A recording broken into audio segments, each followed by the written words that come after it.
Assalomu alaykum, hurmatli qarindoshlar. Bugun oldin e'lon berganimiz bo'yicha Tayvandan kelgan bir qism hujjatlar to'g'risida ko'pchilik bilan mushu hujjatlar bilan o'rtoq tanishib chiqamiz va bu hujjatlarni o'qib, tushunib, bizga tarjima qilib bera oladigan mutaxassislarimiz bor bugun ekranda. Oldin e'lon qilganimizdek, bugun ekranimizda hurmatli Qurbonvali akamiz va bu hujjatlarni qo'lga tushirishda alohida kuch chiqargan va to'p qo'shgan qarindishimiz Ümit Hamid, ya'ni Ümit Agahi qarindishimiz ekranımızda. Assalomu alaykum Qurbonvali aka, assalomu alaykum Ümit Hamid. Ekranımıza hoş geldinler. Aleykümselam, hoş buldum. Hoş buldum. Bugun endi mana shu yaqinning yog'i Uyg'urlar orasida mushunaqa qora sanduqda so'linib qolib chiqmayotgan bir hujjat to'g'risida bir keng talash tortishayotgan. Bu hujjatlarni qachon qo'lga tushdi, ichilamdi, ichilmamdi uni bilmaymiz. Herhalde hozir endi qo'limizga Tayvandan bir qism hujjatlar keldi. Bu boy deganimdek mush qarindishimiz Ümitniki zo'r tirishchanligi bilan qo'lga tushgan hujjatlar ekan. Bu uzun yillik tirishishlar orqali qo'lga tushgan hujjatlar, ya'ni mandaqli qo'lga kelib qolgan narsa emas. Bu hujjatlarning xarakteri balkim mushu biz tilga olgan mushu sanduqdagi qora hujjatlarga o'xshash bo'lishi mumkin va hatto undan qimmatli narsalar ham chiqib qolishi mumkin.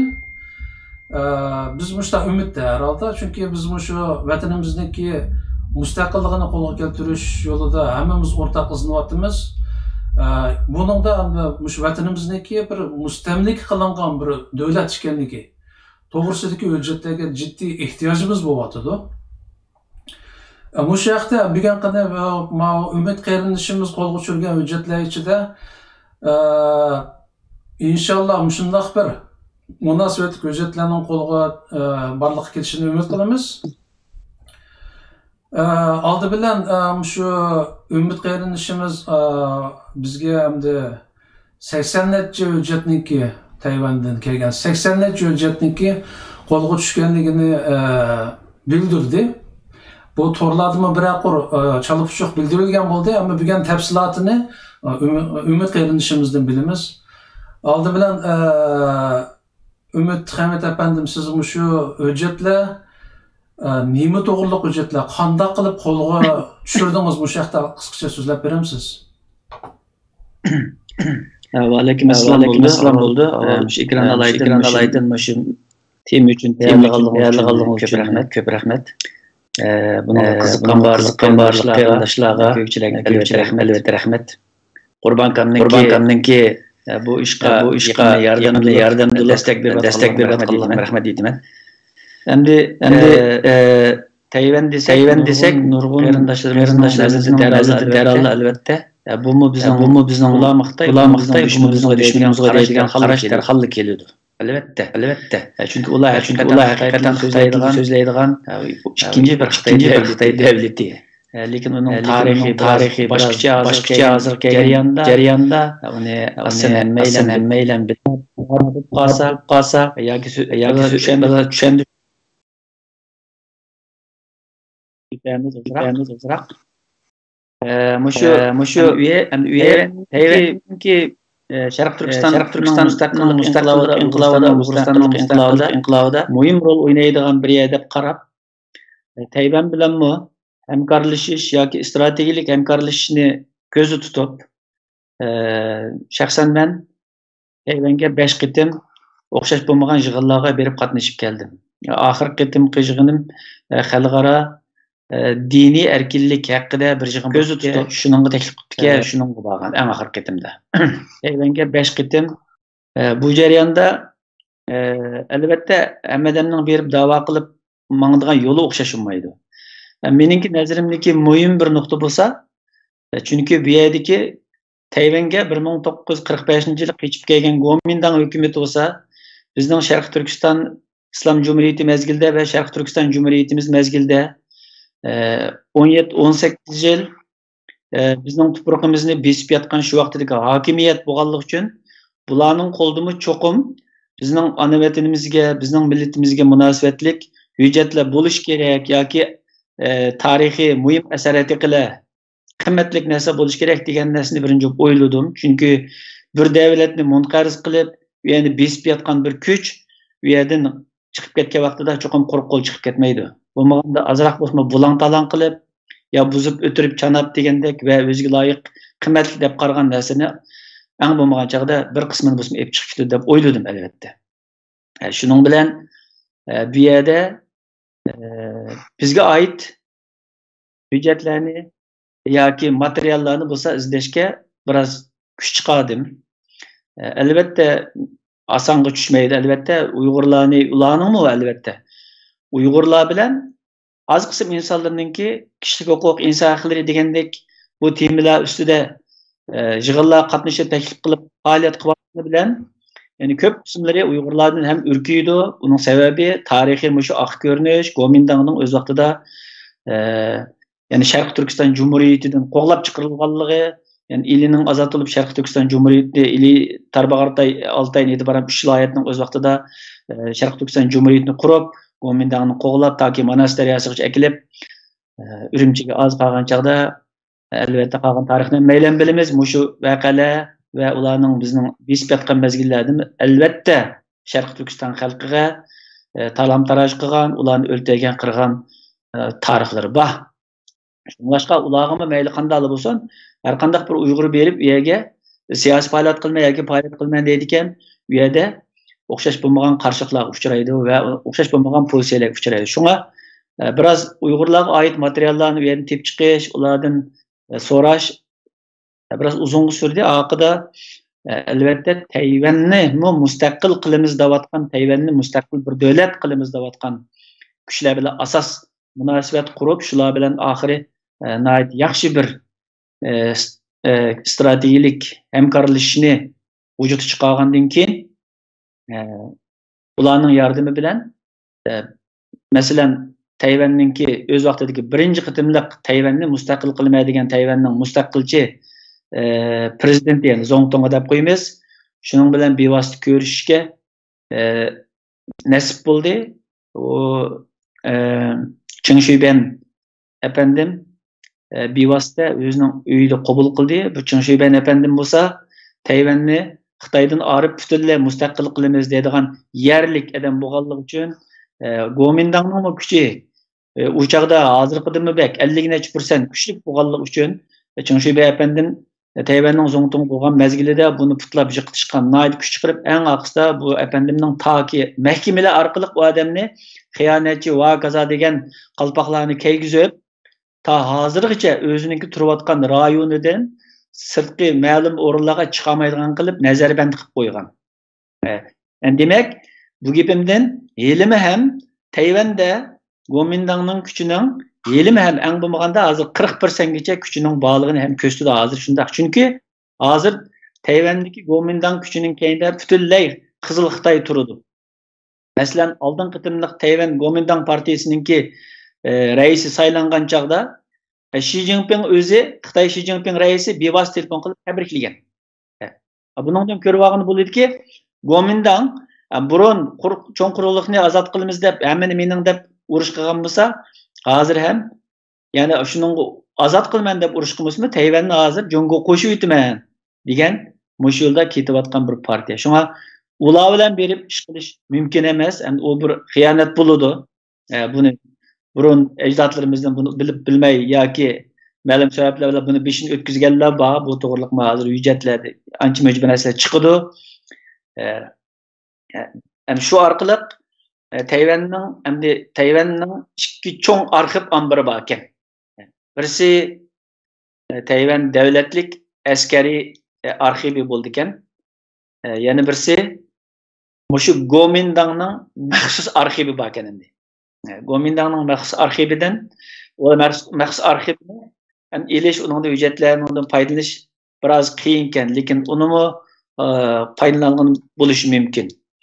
Ama hozir bizga mening demoqchi bo'lgan bu hujjatlarim bo'lsa 100 ga yaqin hujjat bor va yaqinda ya'ni kelyotdi yo'lda yana bir 400-500 ga yaqin hujjat kelmoqchi. İntayin cho'ng bir narsa qilamgu, hajmlik bir narsa tushyapti. Hujjatlarning kichigi 3 varaq, cho'nglari ma'lum hujjatlar 40 bet, 10 bet, 20 bet deganga o'xshamaydi hajmi. Buning ichida yozilgan mazmunlar bo'lsa, butunlay shu vaqtdagi Birleşmiş Milletler'in reisi Jang Jijongning Sharqi Turkistonni idora qilish jarayonida beshidan o'tgan o'zi yashagan siyosiy, ijtimoiy barliq dokladlari, o'zining raisi bo'lgan Jang Kayshikka yo'llagan dokladlari vakaza narsalar yozilgan. Endi buni tarjima qilib, hech qaysini bir pek g'alabaga erishib ketganimiz yo'q, chunki intayin qiyinga shaxsan mening hech qaysi kuchim yetmaydi ekan. Shunlashqa Qurbonvali akani boshliq bir qancha qarindoshlarni mana chunki shu vaqtda yozilgan Xitoyning koni xanzuchisi yozilgan hujjatlar ekan bu. Ko'pinchisi koni xanzuchini yengisiga o'zgartgan bo'ladi ekan to'rdagi ma'lum programmalar orqali, lekin shu vaqtda ishlatgan 70 yilning oldida ishlatgan terminlar bor ekan, Xitoycha terminlar. Buni tushunish intayin qiyin ekan. Buningga ma'lum saviya talab qilgan narsa o'xshaydi. Shunga qo'limizda hujjatlar bor. Shuning bir qanchisini Qurbon aka tarjima qildi hozirgacha, endi muhimroq kelganlarini tanlab. Endi bu hujjatlarning hammani tarjima qilsak, balki bizning milliy davomimizga, Uyg'uristonning, Sharq Turkistonning mustaqilligiga, xalqarodagi haqliq da'volarimizga foydali bir narsa chiqib qoladi degan umidda albatta. Mencha bu yerda qo'limizga tushgan har qanday bir narsa bizning uchun muhim deb qarayman, chunki bu hukumat o'z vaqtida bizning Uyg'uristonni, Sharq Turkistonni idora qilib turgan, shu yerda tajovuz qilgan bir hukumat. Shunga bular qo'ldagi narsa bizni qiziqtirdi, bo'lmagan chaqda shu vaqtdagi tarixiy chinlikni bilishimizga foydasi bor deb qarayman.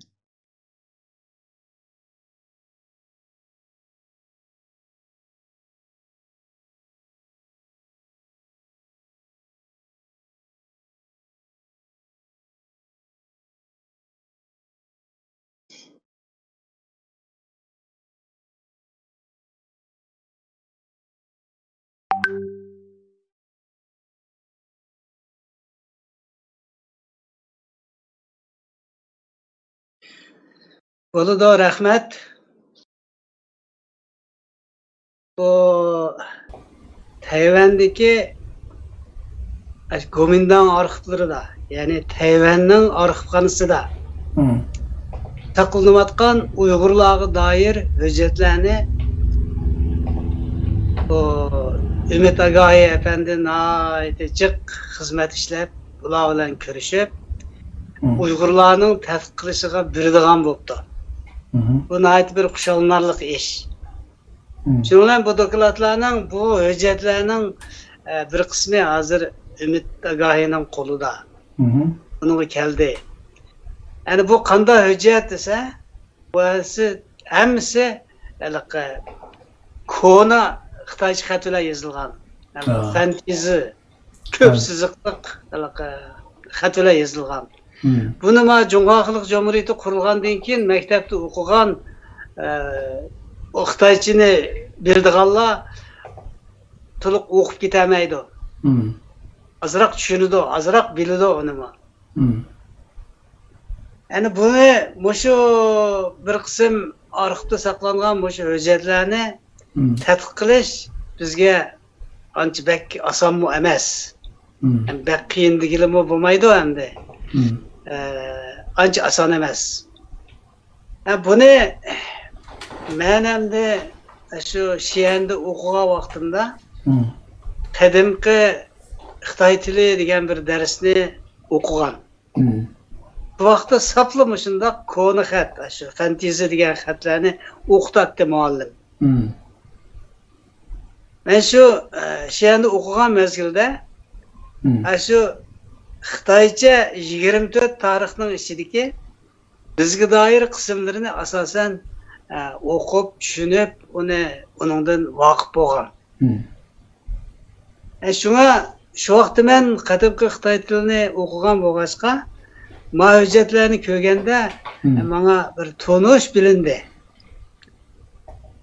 Buningdimi hamda hammani o'qib keta oladigan darajada emasman. Chunki bu shu mo'y qalam bilan yozganda har bir odamning qalam tutish uslubi, xat yozish, xatlarni qandoq yozish bu ba'zilar o'xshamaydi. Shunlashqa buni darhol tushunib ketishmi oson emas. Uni asta-asta oldirmay, qayta o'qib, qayta ko'rib, anikin qilgandan keyin bu xatlar men shu vaqtda o'qigan xatlar o'qigandagi darslarga asosan bu azto'la menga tonish bo'lishga boshladi. Shuning bilan Ümit Agahining qo'lidagi hujjatlardan 10 necha hujjatni men biraqur ko'rib chiqdim. Ko'rib chiqib, shuning ichidan 2 hujjatni tanlab e'lon qildim. Facebook'imga qo'yib qo'ydim. Bu hujjatlarni tadqiq qilishda hamda men qo'ygan ism Tayvan arxivlarida Uyg'ur uchurlari degan mavzu ostida buni tadqiq qilib, bir-birlab Facebook'ga qo'yishni o'zim o'yladim hamda. Buningda birinchi qatim qo'yganim Zhang Zizhongning Jangayshiga yo'llagan doklati.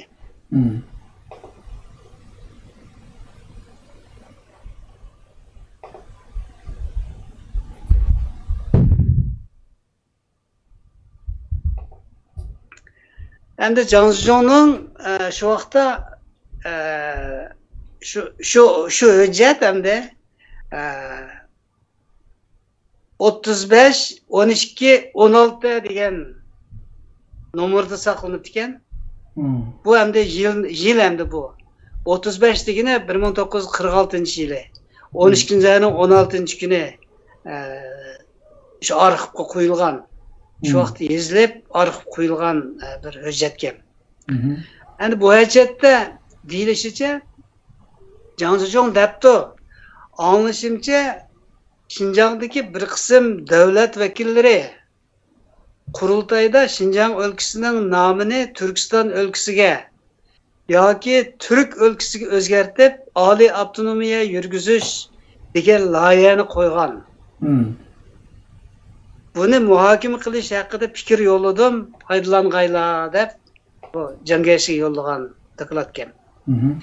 Endi bu hujjatda aytilishicha, asosan bu qurultayda kim qo'ygan desa, Eysa bilan Ahmet ikki odam qo'ygan ekan. Eysa Yusuf Efendi.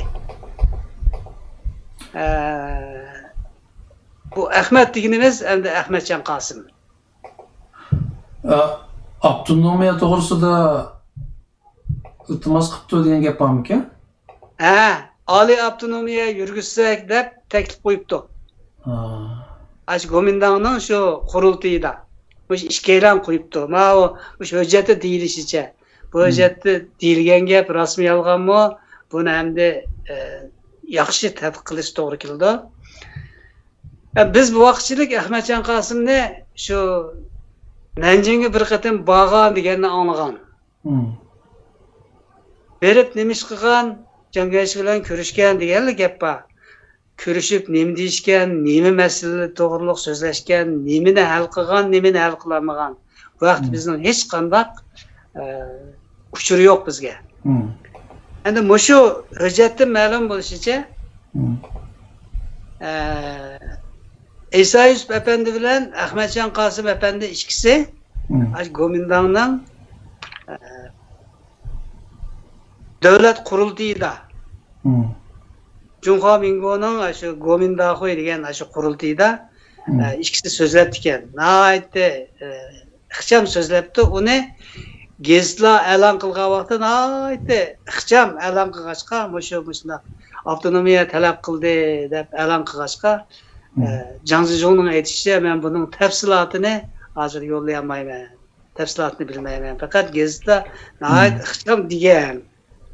Şunlaşqa bu layihənin mən təfsili dep beremeymen. Ama bu layihə Şinjanның təqdiriga nisbatan bir çoğ məsələ. Bu layihəni anlayan iki өлkədikiler, Xitaylar. Bularda bir hata göz qaraş payda oluşu, bularga nisbatan bir adovat payda olup mesele çıkışı mümkün. Şunlaşqa mən prezidentinin şu Cangayşinin reisinin muşu meseleni obdan mülahize qilib bir yol yürük bir işini sorayman. Bu hamda yaman çoğ bir işe takılı diken dep yazgan doklatken. Yani bu doklat hem de şu o vaqtda Gomindan özünü Pirqi deydiken, Pirqi degan partiya degan gap. Ama Pirqi devletinin bunundan, şu mening doklatımdan faydalanışı hem bu vaqtda yol yürük bir işini sorayman degan bir doklatken. Bu doklatni men hem de şu konu yazıqlıq xatlardan bir qıtım köpmez, neç qıtım körüp, şunu okup, meşayikçilik eniqlab çıkıp, bunu tercüme kılıp, Facebook'a koyup koydum.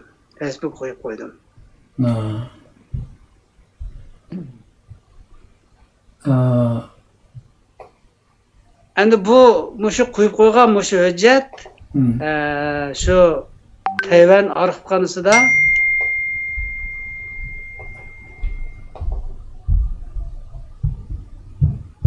Tayvan arxivxonasida 1333 degan nomerda saqlanadi ekan. Jami 3 betken. Bu mo'y qalam bilan yozilgan. Bunun asli nusxası 1334 deb nomer qo'yilgan bir hujjat. Men shuningdan tarjima qildim. Bu hamda Zhang Zizhong ash hujjatlarga asosan Jangayshiga yozgan bir nemisi ekan, doklat ekan. Doklatı mo'y qalam bilan yozilgan, nihoyatda murakkab siziqli xatlar bilan yozilgan hujjatga asosan işlengen hüccetken. Ben şunu şu 3 yılısını okudum. Okup ahırda Zhang Zizhong'un şu Jangayshiga yollagan doklatını aynen tercüme kılıp Facebook'a muhtarıp koydum. Bunun nemini his kıldığınızsınız? Biz bu vakitçilik Ahmetcan Qasım'ın fakat Nanjing'e bade degende bilimiz. Nanjing'e berip nemiş qılğını bilmeyimiz. Şöyle bağında Gomindan'ın Gomindahoy devlet kurultayıda söz kılgan. Söz kılgan bu söz hatta Gomindan'dan Jangayshi'nin avtonomiya talep kıtken, Eysamı talep kıttı, bu mu ikisinin talebi okşaşken. Bunu biz burun anlap bakmagan. Bu hem de resmi yalgan mı? Bu hem de şu hüccetini davamlıq tədqiq qilish kerak, bunu ayırış kerak. Tamam. Bu bir mush hüccettin biz biladigan bir yangi uçur. Endi ikincisi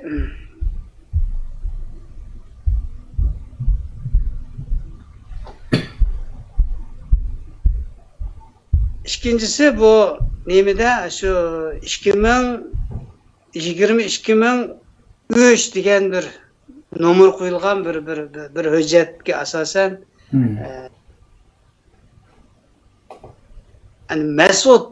Mesut Sabri Bayquzi şu vaqtki Gomindan'ın Şinjan өлkə reisi.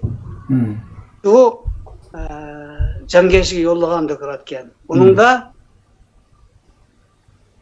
şu biz deydi. Biz degene şu Mesut taraftarları, Üç Efendi. Anikin Şinjan halkı deydi. Jangjujungni yaxshi ko'rmaymiz. Bularga bek o'chib ketdi. Bulupmu şu kelishim imzalagandan keyin 11 bitim imzalangandan keyin biz hemmimiz bu Jangjujungga o'chib ketdik. Biz bunun norozi deb Jangjujung ustidan az qilib Jangeşiga yollagan dokladken. Men endi mushuni tarjima qildim. Buningda yana bir gap bor. Jangjujung hozir hamda Burhan, Yemen qatorliqlarni poytaxtga elib kelgandan keyin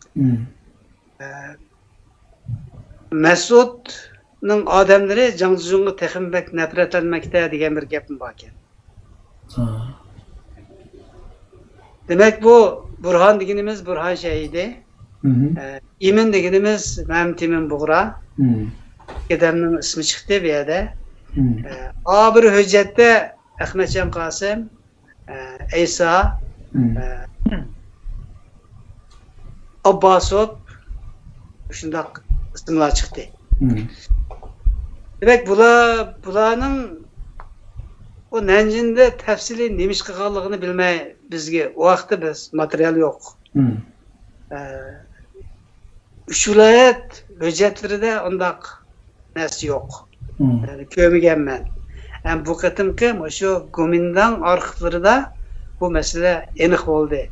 Demak, Ahmadjon Qosimmi, İsa'mi ikkisi birlikda shu qurultayda so'zlabdi. Birincisi Şinjan deganni o'zgartirsak ismini, Turkiston o'lkasi desek, yoki Türk o'lkasi desek, bir oliy avtonomiya yurgizib, qildigan ishni talab qilibdi bular. Oliy avtonomiya talab qilibdi. Bu gapni biz burunqi shu Uyg'urcha hujjatlarda, shu uch viloyat hujjatlarida anlap bakmagan. Ama o bir şu Tayvan'daki arxivlardan çıkan biz bilib algan bir uçur. Yani bununla şu hujjatning üstüde yeni bir qizil xat var. Qizil xat hem de partiya maxfiyatligi degan şey alayda şu qizil moy qalam bilan qizil siyada partiya maxfiyatligi deb alayda yozgan ekan. Andaki yeni bir izahatı var yeni de. Bunun asli nüskası 3. ayının 16. günü arxivga qo'yish rasmiyati o'tilib arxiv qo'yildi degan gaplar bor ekan. Demak bu hujjatlar hamda nihoyatda aniq hamda. Bu hujjat men rasmi yolg'onmi bu vaqtda men hozir birmi deyamayman. Ama bu hujjat şu devrdeki xat. O Jangeşi şu Jangeşi bilan ama şu Gomindan bilan Gumsandanning munosabati nima? İkisi o'xshash partiya. Ama bularning maqsadi o'xshamaydi. Gomindan Junguni men so'rayman deydi, Gumsandan men so'rayman deydi. İkisining ziddiyati shu. Uningdan boshqa ziddiyati yo'q. Bular o'xshash. İkisining nimasi. Endi mushu ikki partiya birisi yani chiqib ketganda mavjudlarni olib chiqib ketibdi, bu lozim bo'ladi deb chiqib ketgan gap endi u. Keyin Gumsandan bizni besib oldi. Shuning bilan biz shu Gumsandanning mustamlikasi bo'lib turib qoldik. Mushu jarayon endi. Buningda endi biz shu vaqtda bo'lgan ishlarni tafsiliy biladigan bunda ko'p materiallar ega bo'lmagan. Bu qatimki shu Tayvan arxivlarida saqlangan o'sha hujjatlar orqali ba'zi muhim narsalarni bilib oldik. Masalan, Ahmadjon Qosimmi shu Gomindanning davlat qurultiyining vakili ekan. İsa'mi shuning vakili ekan. Biz bu Ahmadjon Qosimning uningga bağını bilmez ama o qurultay vakili ekanligini bilmaymiz. Bu vaqtda berip Jangayşinin yoki Sungmeylining Jangayşinin xotinning qabul qilishiga ega bo'lganlar 5 odam. Buning ikkisining ismi bor. Ahmadjon, yana birisi Abbasov. Andiki yana ikki qozoq bor. O qozoqning birisi Xodivon ayol. Amina deydigan yana birisi. Bu ikki qozoq ayol bu shu Gomindang davlat qurultiyining vakili ekan, a'zosi ekan. Yani biz shu narsalarni bu hujjat orqali bilib oldik. Yani buni endi davomli tadqiq qilish kerak. Buning rost shundaqmi? Buni davomli tadqiq qilish kerak. Buni bu yoqda tadqiq qilgan odamlarimizmi xili bor. Men bu davomli tadqiq qilaman. Endi bu mening sizga deb beradiganim shu. Buningdan boshqa yana shu hujjatlarda xiljiq narsalar bor. Nima Jangjong Jangayshiga yo'llagan yana bir xatda shu qurultayning saylam tuzimiga tuzitish kirgizish kerak. Bu ili tarafning vakillarini bo'libmi Ahmad Abbasov ularni reisimiz Jangayshi yani ayoli o ko'p tarafdan qabul qilib uningga bir sog' salamni yaxshi yo'llab ularning davlatga bo'lgan ko'z qarashini o'stirish kerak degan takliflar bor ekan. Endi shu vaqtda qanday sog' salamlarni berdi, qanday bo'ldi bu texe bu hujjatlar chiqmadi. Keyin hujjatlar chiqdi bir yerda. Qaysi birisi uning nima berganligini yozmaydi emas. Chiqishi mumkin. Yani bu endi shu hujjatlardan qaraganda Gomindang Sharq Turkistonga tajovuz qilgan. Tajovuz qilib ili tarafdan mag'lub bo'lib bu Manas daryosiga kelib qolgan. Shu vaqtda eli qo'shinlari 40 ming qo'shin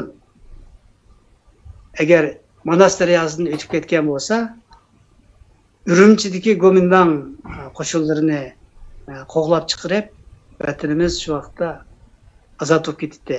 Ammo buningga nima sababdan shu vaqtda to'xtab qoldi? Manas daryosidan o'tmaysan degan buyruq bor ekan. Buni Ahmadjon afandim tushirgan buyruq. U endi Sovet ittifoqining ko'z qarashi degan gap bor. Endi shu vaqtda endi shu Sovet ittifoqi bilan Gomindang tarafining bir tuzgan uchrashib bir kelishib olgan kelishimlari bor o'xshaydi. Shuning asosan o Sovet ittifoqimi bu Uyg'ur qo'shinlarini Urumchiga o'tkazmaydigan, butun Sharq Turkistonni qo'lga olib, Gomindangni qo'g'lab chiqarishni davomlashtirmaydigan o'shunday bir kelishim bor o'xshaydi. Shu vaqtda bu ish to'xtab qolgan ekan. Endi bu hujjatlardan hozir men tafsili ko'rib tarjima qilganim shu ikki hujjat. Qolgan 8-10 hujjatni ko'rdim.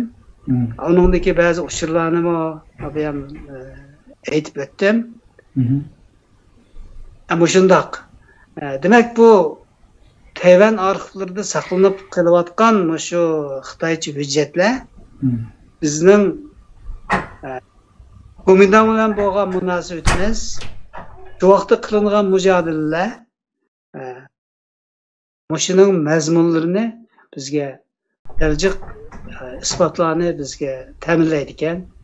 Shuni tadqiq qilishimizga yordam bo'ldi ekan. Ammo shuni demoqchi endi. Mening bilginim hozir qilganim shu. Qog'illarni davomli ko'ryapman. Tamam. Rahmat Qurbon aka.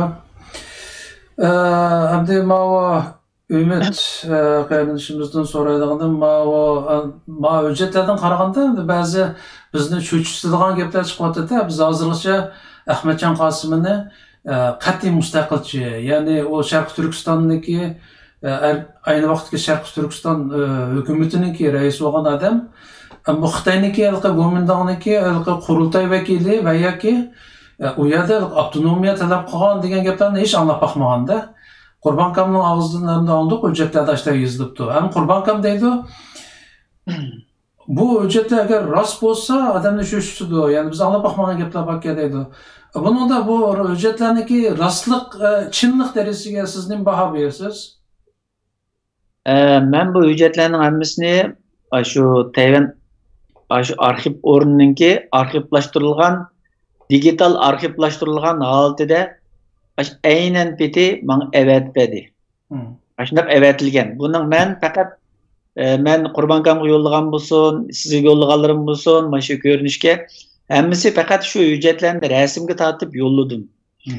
Hammasininki shu arxiv ambrininki necha xil nomeri ustida yozig'liq ba'zi hujjatlarni ko'rinishi mumkin, va to'g'ri aniq ko'rinmasligi mumkin. Mencha bu endi bir hukumat yalgan bir hüccetlerini götürüp çıkıp ketmeyi deymen. Şu vaktdeki bularning tarihi beşini ötküzgen tarihleriken ve bizge münasebetlik. Hem de bir yerde bu hüccetlerinin hemmisi aslında az nait sus göründüğü yani bir xil mehbi numarımı var, ma'lum bir isim bilen. Yukarıda sol tarafta arxivlaştırılan kök renklik başka numarımı var. Onun başka hüccet numarımı var. Şu ananınkin ma kolda yazılgan pay qalamda yazılgan demdik. Jun qalamda yazılgan ma xatlar, bununki qog'ozning ko'nligi va kaza hamma narsalar. Endi buning haqiqiy hüccet ekanligini ko'rsatib turdi. Albatta bir narsa 100% birin degan bo'lmaydi. Men ishonamanki, bular endi bu hüccetni yag'an evat nima qilsin, biz bu yerda mayli bu yerda deyli tarixiy ma'lum shaxslar ya o'ng tarafda ya so'ng tarafga aylanib ketsinmi, bu bizningki hozirgi vaziyatimizga ta'sir qilmaydi. Bizning hozirgi vaziyatimiz faqat hozirgi mavjud hukumatni qo'g'lab chiqarish bilan vaziyatimiz o'zgarish bo'ladi, mustaqil bo'lamiz. Demakchi o'g'lim, ular bizni bunda aldash orqali bir narsaga erisholmaydi ekan. Ya bir ziddiyat salalsi, biz ziddiyatmi hozir jidalmi eng yuqori pallaga chiqib, buningdan cho'ng jidal chiqmaydigan yer kelib ketdi Uyg'urlarningki tashqi dunyodagi hozirgi vaziyati. Demak, bu hujjatlarning chinligi shaxsan men ishonaman. Mening maqsadim bu programdagi maqsadmi? Mening qo'limdagi bu hujjatlar butunlay Jangji Jonga oid hujjatlar. Men ashta talab qilgan o'zim. Chunki bekchiq bo'lganligi uchun men dastlabda endi shu raisning shuningga oid hujjatlarni qo'lga biz shu Uyg'ur bo'lishimiz bilan Uyg'urlar bo'lishimiz bilan mana shuni ko'rishga qiziqamiz degandan keyin avatilgan hujjatlarning hammasi endi shu raisga oid shuningki o'xshash bo'lmagan partiya yig'ini bo'lsin, saylan bo'lsin va kaza shu hujjatlar bo'lishi mumkin. Albatta bizning vatanimizga bevosita taqishidi bu. Har bir buning uchun yangi. Hozir Qurban Akam deganda Qurban Akam ikki kishini tarjima qilibdi. Buning uchun Qurban Akamga necha hafta vaqt ketdi. Ba'zi xatlarni qat'iy o'qib bo'lmaydigan qo'l yozganligi bo'lganligi uchun xotirlarda, qo'l xotiralari. Endi bu yerda biz bu hujjatlarni oshkorlash, nima qilish orqali bu yerda birsini tarixda unda qilib degan, bunda qilib degan baho berish niyatimiz yo'q va bahomi bermaymiz. Bahoni keng xalq ommasi bizning xalqimiz o'zi beradi har qanday tarixni o'rgangandan keyin. Albatta biz o'zimizning tariximiz haqida yetarli bir materiallarni ko'rgan xalq emas.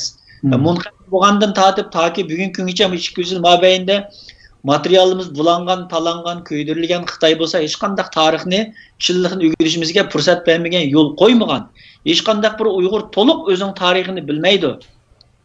Bizning tarixlarni yozib qoldirgan esli insonlarimiz bo'lgan, yaqinqi zamon tarixidagi masalan Turg'un Almas apandim o'xshash cho'ng tarixchilarimiz yozgan anjimcha. Yaqinda Nabijon Tursun apandimni 10-15 yil vaqt sarf qilib, nihoyat mukammal degdek nihoyat bir Sharq Turkistonning burunqi va hozirgi bo'lgan tarixini yozib chiqibdi. Ya'ni bu materialimizni hammani yig'sak sanoqli. Ya'ni bizga oshkora bo'lgan burunqi qo'limizdagi materiallarni hech yetarli emas.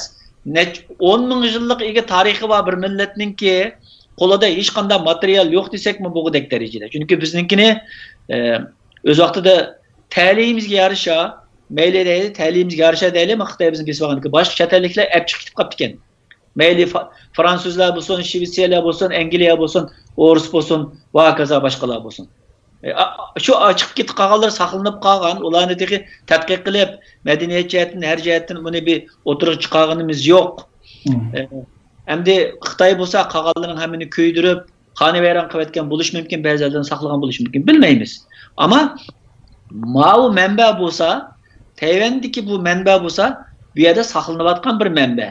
Bunundan faydalansak belki Çin sulası mezgildən tatib, ta ki Kuomintang 1945-yili bizin çıxıb ketkiçi bolğan arlıqdakı qimmatlik nəslər çıxışı mümkün. Mümkün deyapman. Yəni ularni biz bir nərsəni tərcümə qilib oturğa həmmindən faydalanğanımız yox.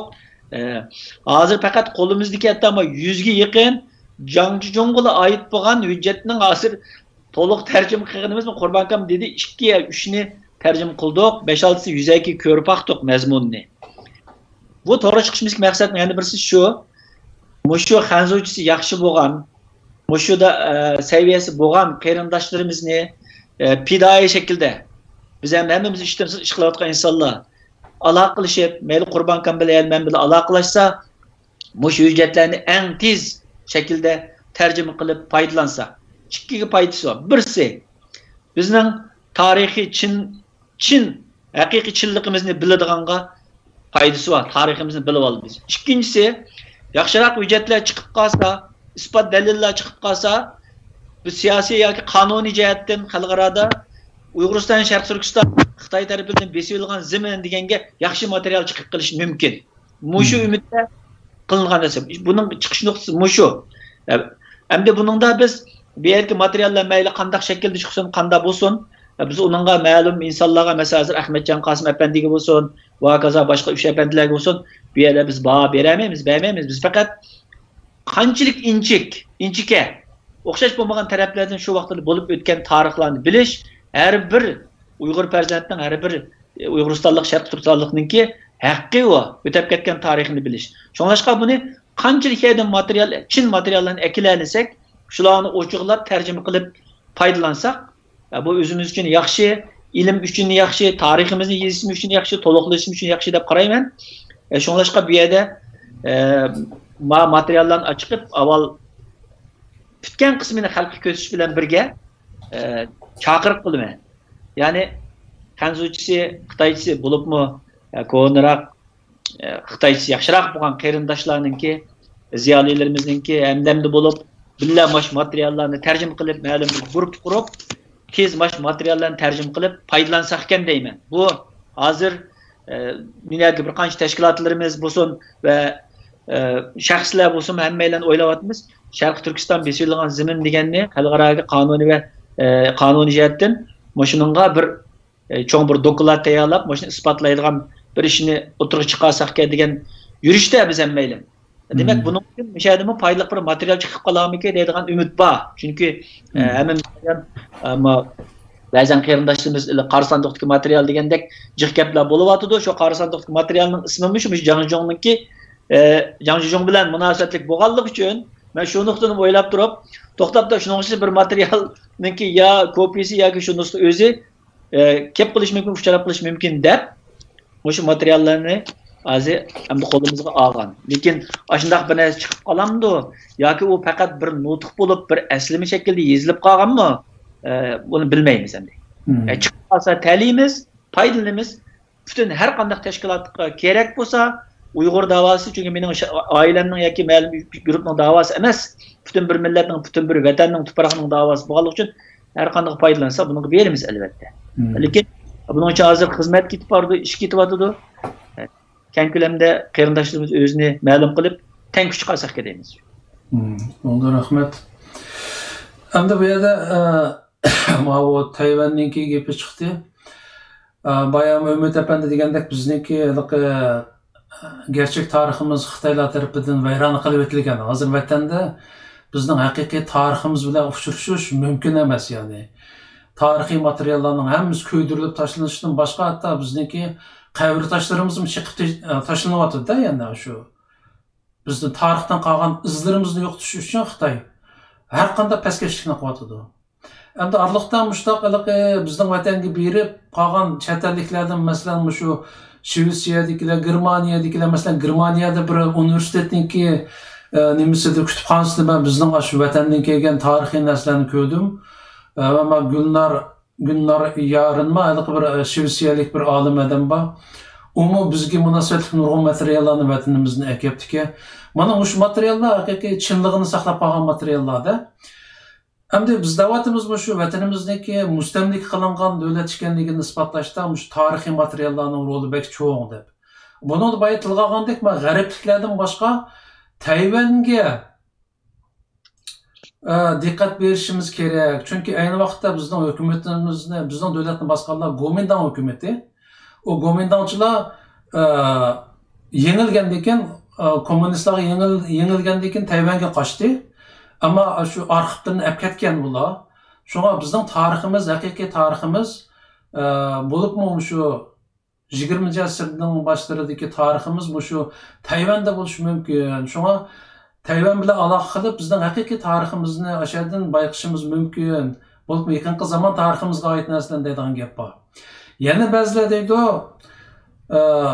oq ish, qora ish, hammasi ish deydi. Ya'ni Tayvanlikmi Xitoy? Şuna Xitoyga ishongil bo'lmaydi. Ular bilan aloqa qilishniki ancha zaruriyati yo'q. Hatta ba'zilar to'g'ri bo'lmaydi deb aytganlar bor. Mush yoqda ham ishkanlarniki o'ylaganlarini anglab baqsaq. Boshqa Qurban Qachondan kelsin. Yani bu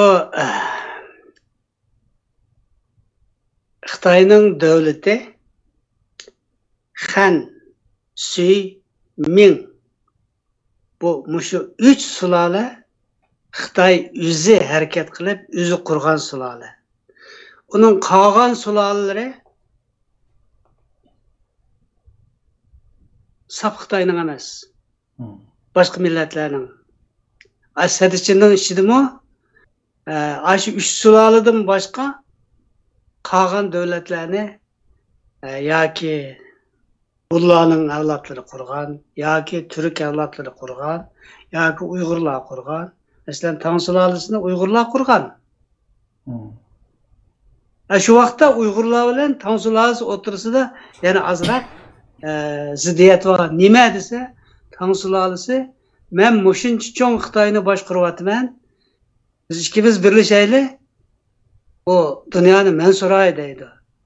Uyg'ur sulolesi bu bizning adımımız berib qurdi bu Tang sulolesini.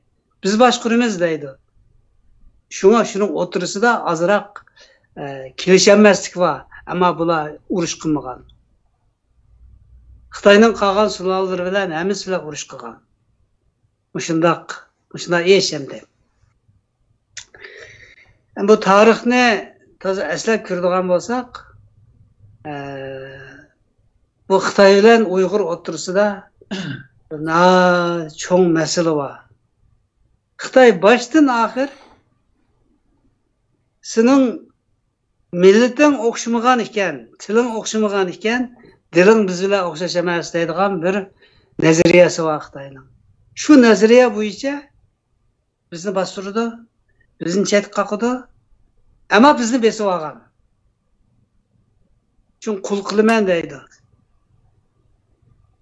Uyg'urlarni qullarga aylantirib o'tamiz degan bir shiormi chiqqan-ku 80-yillarda. Xitoylar o'tirisida. Shu hozirgi bo'layotgan ishlar hammasi shu. Endi bu Xitoy bilan Uyg'ur o'tirisida shu urush bo'lgan, bir-biriga qarama-qarshilik bo'lgan. Ama Uyg'urlar bilan nihoyatda madaniyat almashtirgan, eng yaqin o'tgan kim o? Hindiston. Hindilar bilan Hindilarning madaniyati birisi Brahmanizm, Buddizm, andiki Hindizm. Buning yiltizi hammasi bir. O'sha Hindi madaniyatining qandaq birisini siz tarix vodisidagi madaniyatga selishtirsangiz o'xshash chiqadi. Bular bilan biz madaniyat almashtirgan. Xitoy bizni besib olgandan keyin Hindistonga bizni qaratmay, o tarafga bağızmay, yolunu taqib olib, shu Hindiston bilan o'zi urush qilib, Hindistonni yo'qotib, shu ta'sirini yo'qotmoqchi. Shunday bo'lyapti. Bizning hamda tigi-tagidan surishtirib kelsa, Tarih-Madisi bilan Hindiston o'rtasidagi madaniyat shundoq yaqin bir-birini qo'llaydi. Ammo Xitoy bilan o'xshamaydi. Lekin Xitoy bizni besib olg'achqa, ay sen bilan bizning ecdadımız bir, o bu da hemmisi yalgan. Ben şeyinde tarih fakültesinde, Ali Mektebi'nin tarih fakültesinde okuganda bizge ötülgen derslerinin hemmisi miladi 840 yıldan ilgiri Tarih-Madisi Uyghur yok. Ya da yani en burun açkan millet Xitoy. Derslikte şunda ötken. Ben o vakti emes diyemeydim. Çünkü bende paket yok. Ben aşı 4 yıl şimdi işlep hemmini aşı derslerini okup taksim kılınıp Ürümçi muziği bağan deyken ben muziğdeki derslerini köydüm. Muziğdimi sapla aşı ezelden Xitayning bir kısmı digenlige azırak paket olgan ya ki paket bulalışı mümkün boğan tokup çıkan neslerini koydu. Kalan nesline koymaydı. Hem de arxivdeki neslerini köydüm. Şunun bilen her qaysı joydagi qizishlarga qatnashdim.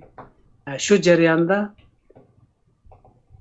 miladi 480 yili yazılgan bir hüccetni köydüm. Şununda Türk degan söz var. Türkistan degan söz var. Demek bu Türkistan şu vaqtda Uyghur tilida, yani Türk tilida atalgan. Muşundaq paketlarni yig'ib eng oxirida her haftada bir qatimdan Şinjan gazetiga maqola e'lon qildim. O gazetlarda maqola e'lon qilindi, xalq himoya qildi. Shuning bilan mening eng burun men Tianshan degandan boshladim. Tianshan degan Xitoycha gap, uning asli Tangirtog dedi. Shuni e'lon qilgandan keyin bu qabul qilindi. Buni xalqla emas, Abdurrahim boshliqlarimi qabul qildi. Tümürde Ahmet mi Tangirtog Madiye deb bir yazıp berdi. İsmail Ahmet mi yazdı, Seyfeddin mi yazdı. Şunun deyken o onundan çoğun mensup vala bo'lmagan ekan, ular gap qilmadi. İşte men jazolanishdan qilib qoldim. Buğra hava tezkirisini chiqarib bala qolganman. Şu vaqtda jazolaymiz deb aytdi. Nima qildi? Şu vaqtda shu meni yetkab apag'anlar chet elga berib bilim oshirib kelsin deb 5 reis, ma'mur reis imzo qo'yib, men Amerikaga keldim. Shu sabab shu. Bo'lmasa men bu vaqtchilik yerda mavjud emas. Chunki Buğraxonlar tezkirasi Barin voqeasini paydo qilgan deydigan xulosasi bor. Bu Abdurrahimov partikomdan. Men uni qo'zg'olon ko'tarish uchun chiqargan kitob emas. Mende şu vaqtda unchalik omi yo'q. Demak, ma kitap rast kitapkan bu burun bo'lganda, shuni chiqaraylik deb, mening qo'limda shu huquq bo'lgandan keyin shunda chiqarib etgan. Shunga oxirda shunday voqealarni paydo qildi. Endi yana qaytib kelsak, Xitoy bilan Uyg'ur o'rtasida faqat birlik kelalaydigan hech qanday nuqta yo'q. Xitoy bizni dushman deydi. Sening tiling bir emas, diningmi biz bilan bir emas deb. O'sha qirg'inchilik Xitoy qachon kuchlangan vaqtda bizni qirdi. Ojizligan vaqtda ay Menzu Tanje Millatlar Ittifoqi deb ko'tarib chiqdi. Ama shundoq bo'lib ketgan ish endi bu. Yani gap boshqa yoqqa ketib qoldi, o'zarab ketdi. Gap qilgandan keyin odamning g'azabi keldi ekan. ifodalimiz bo'lmaydi ekan. Shunda bo'lib qoldi. Endi bu qitimki bu Tayvan arxivlarida saqlanayotgan bu Uyg'urlarga doir yozmalar biz uchun bir foydalanish qiymati bor. Shu 40-cı yillarda biz taraf nima ish qildi ekan, ular nima ish qildi ekan, shuni bilib olganga foydasi bor. Masalan, shu vaqtda Uyg'urlardan ikki taraf odam bor. Mas'ud qatorliq 3 efendi. Bular Gomindan taraf. Ahmedjon qatorliq bular Sharq Turkiston Cumhuriyetini qurgan, Uyg'urlarning mustaqilligini qo'llaydigan taraf. Ama hozirgi materiallardan qaraganda, shu ikki taraf her ikki taraf jangayish bilan o'z oldiga muomala qildi ekan. Aloqalashib, ba'zi qabul qilinib, ba'zi masalalarni muhokama qildi ekan. Masalan, Ali avtonomiya yurgizish deganni shu vaqtda Eysami o'tirib qo'yibdi, Ahmadjon Qosim o'tirib qo'yibdi. Ama buni qanday qilamiz bu yoqda shu reis jangayishi yo'lyo'riq bersa deydigan hujjat. Jangayishi bu yoqda birmi deganligi texi yo'q. Endi hujjatlarning ichida chiqamdi bir yerdan. Bu bir esimdi. Bularning Sharq Turkistonni besib olganligi, Sharq Turkiston Xitoyning besib olgan zimin ekanligi mush hujjatlardan, mush mankuga hujjatlardan bu ma'lum. Bu Xitoyning mulkisi bo'lmasa bu Xitoy eshak tajovuz qilib kirgan. Urush qilgan, urush qilib Xitoy ili vodisidan qo'g'langan. Biz g'alaba qilgan, Ahmadjon Qosim taraf g'alaba qilgan.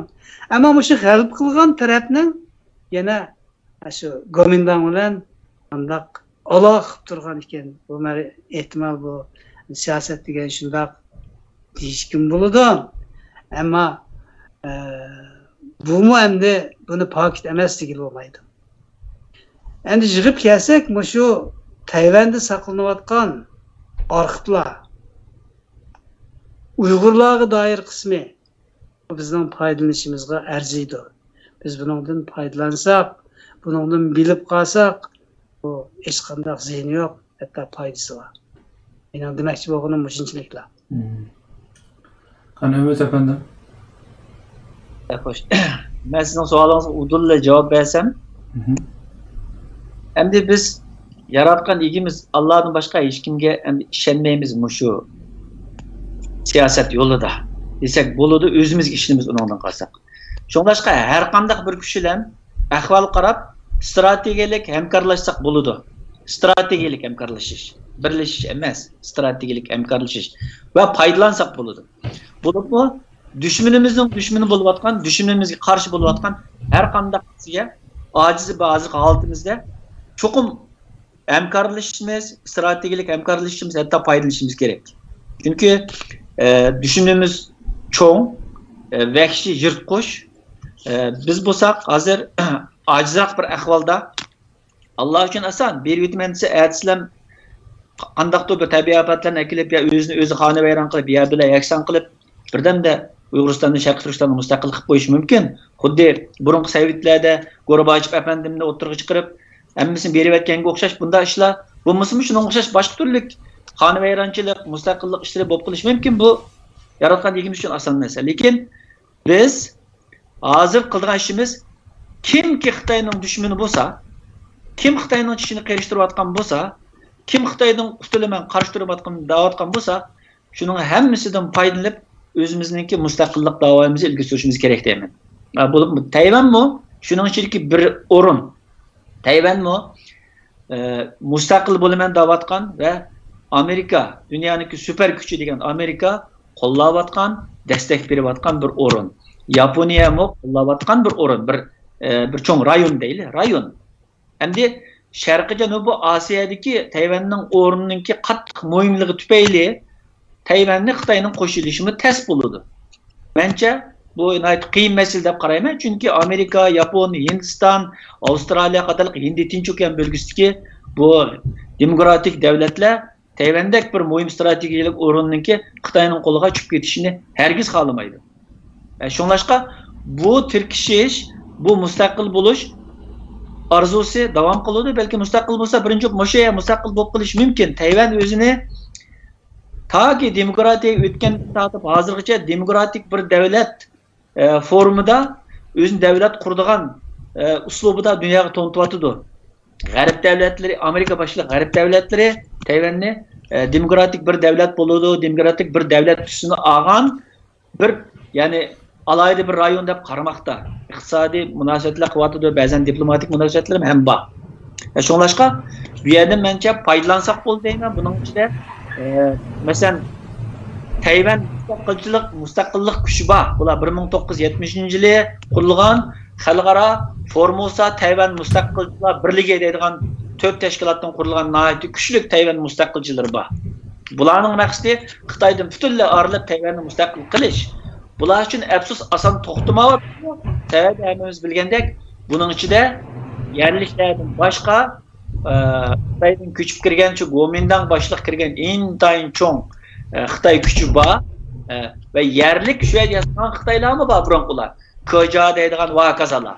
Lekin o kuch cho'ng, huquq cho'ng, ularning keyinda Xitoy bo'lganligi uchun bu mustaqillik ishimi asan ilgari bosmayapti. Undan boshqa Xitoymi nihoyat yaqin Tayvanga musofisi.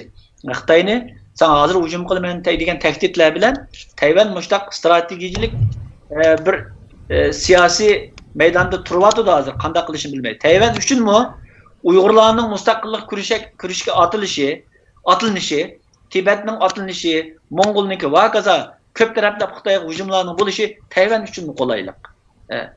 Uning chunki Xitoy qancha ojizlasa, Tayvanning mustaqillik orzusi shuncha tez amalga oshadi. Şunlaşqa biz bu yerda qandaqda Tayvan bilan birligi bir hamkorlik qurgan ya bir qurgan ishlarimiz tez bizning hamkorlikda qo'limiz hech narsamiz ham yo'q birlaridan.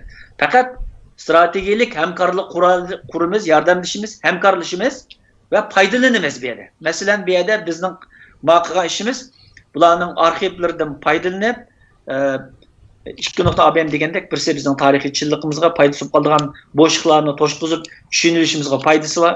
İkincisi belki hozir biz jiddiy izlanayotgan Sharq Turkiston besilgan zamin deganga foydali, yaxshi foydali materiallar chiqib qolarmiki degan nuqtada foydalanyapmiz. Buning bizga hech qaysini bizga ziyon yo'q deyman. Rahmat. Keyingi semiga tushdim burun bir qayrindishimiz bir savol so'rabdi. Buningga Qurbon Valikam javob bera oladi deb o'ylayman. Abdurahim G'ani degan qayrindishimiz bir savol qo'yibdi. Beg degan qanday mansab edi? Bu mansab Qing sulolasi vaqtida Uyg'urlarga berilgan unvonmi? Aysa Yusufning kelib chiqishi Beglar oilasidan ekan degan gap bor. Bu rost gapmi dedi. Qurbon akam bu vaqtda bir javob bergan bo'lsa. Shu Beg degan Oqsunak degan gap hamda boy, a'tiborli odam, martabasi yuqori odam degan ma'noni bildirdi. Shu Uyg'urlar ichida shu ba'zi obro'liq, martabali odamlarni Beg deb atagan. Bu hamda Uyg'ur tilida bor hamda bu. Shu ma'nosi shunchaliklar bu hamda bir hech qanday